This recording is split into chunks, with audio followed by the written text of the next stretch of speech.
16 yaşında u kompüter oyunu oynaş arqılıq aylıq kirimini 200 min qapardı. 17 yaşında məktəbdən çıxıb kaştan qorup yayma içip aylıq kirimini 1 milyon 200 min qapadı. 19 yaşında u deniz qoğdisi setip öyünün 40 milyonluq qəzin töylep tügetdi. 20 yaşqa barğanda u milliarderga aylandı. 26 yaşqa kelgende u 2500 xizmetçisi var şirketinin xo'jayini o'zgardi. Uning mahsuloti Taylandning 85% bozorini egallab qolmay, dunyo bo'yicha olqishliq mahsulot deb nom olgan edi. Shirkatining yillik kirimi 800 millionga yetdi. Bu bir kino emas, balki haqiqiy bo'lgan voqea. Mana bu Taylanddagi eng yosh milliarder Atipat Kulangpoashning hayot sazguzashlari. Uning bu odamni hayron qoldiradigan yegilik tiklash musobaqasi yosh milliarderning siri degan kino qilib ishlandi. Yaxshimisizlar do'stlar? Men sizlarning ancha-muncha tijorat to'g'riliq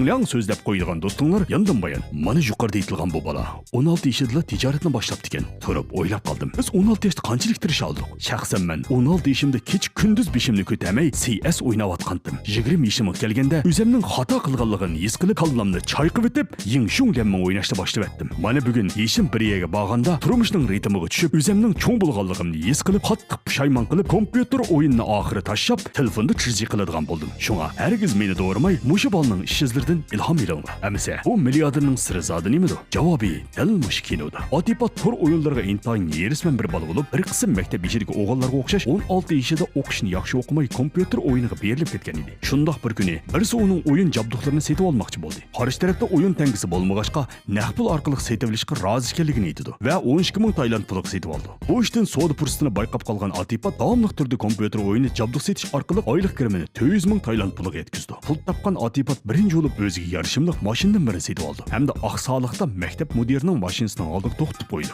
Mudir uni qattiq tanqidlaydi. Apsi uni qimmar o'yin deb gumonlansa, datsuni o'qishini o'qimay tani o'qishlarni qilyotdi deb ayblaydi. Hech kim uning bu pulni to'g'ri yo'l orqali topganligiga ishonmagan edi. Uzun o'tmay uning ta'limi kaj bo'lishga boshladi. Oliy maktab imtihonidan o'talmagan azdek uning o'yindagi hisobot nomerimi qaytisi sud qilgan degan nom bilan mangulik taqidildi. Qanday qilish kerak? Bu chaqda uning nazariga uydagi DVD chiqib qoladi. U to'p tarqatquchidan eng tuvan bodi bir turkum DVD kirgizish orqali setib chiqarib o'ttirdan foyda yemoqchi bo'ladi. Lekin tijoratning yo'lini oson chaqlab qolgan bu bola to'p tarqatquchiga qo'yilib ketgan edi. U setib olgan bu DVDlarning hammasi degidek buzuq chiqqan edi. Ey bola, qilgan ishing chala degan mushida Atipat shu achchig'ida mol taqatquchi bilan davlaylashib molni qaytarmoqchi bo'ladi. Lekin mol qaytarish u yoqda tursin, do'konlardan bir tastak yeyoladi. Uning birinchi qitimliq egilik tikilishi mana mushundaq mag'lub bo'ldi. Shuning bilan Atipatning o'yidagilari uni maktabga kirib o'qishga zo'laydi. Lekin tijoratning ta'minini tetib qolgan Atipat qandaqmi bundoq oson voz kechalsin. Bir kuni u qiz do'sti bilan kashlik bozorni o'ynayotganda bir ustamning kashtan qo'rayotganligini ko'ziga chilqib qoladi. Hamda kallasiga